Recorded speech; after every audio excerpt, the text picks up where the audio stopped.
Mahiya naman kayo. Matalinong Pilipinas, what did we honestly get from Marcos Sona? Seryoso, besides failed promises, ano pa nakuha nyo? First, he promised electricity solutions last Sona and this Sona. And now we're the most expensive in Southeast Asia. Oh, how about the economy? Did the people get jobs? We are currently experiencing episodes of stagflation. Sadly, it's when the economy is down and the inflation rate is so high. And yeah, we got the weakest peso in Philippine history. Tapos mapaiyak ka na lang sa speech niya about sa pinsan niya nakakasuhan. Tapos you'll be proud that you got 25 billion out of almost 1 trillion pesos.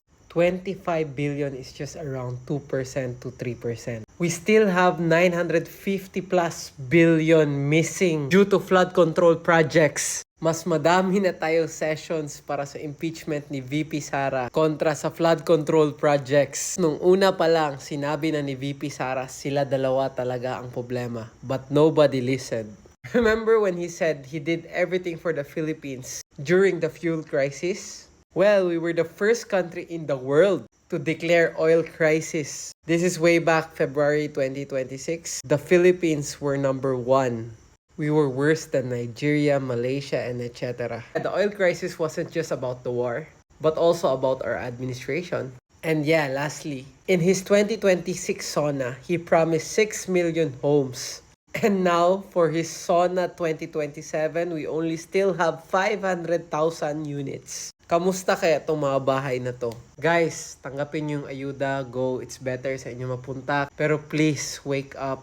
Lahat ng proud, lahat ng nag-celebrate, nagapalakpak sa BBM na SONA, it's either they're stupid or they're in on it. I'm sorry, but who would be proud or happy of those achievements? Sa achievements that were barely a fraction of what was expected. Honest take, ayuda is useless. Because the taxes are high, everything is inflated. And the rate of prices going up isn't even enough. I'm sorry my kapwa Filipinos for complaining too much. But the Marcos admin is just too much. Wishing and praying for a better Philippines, a better administration.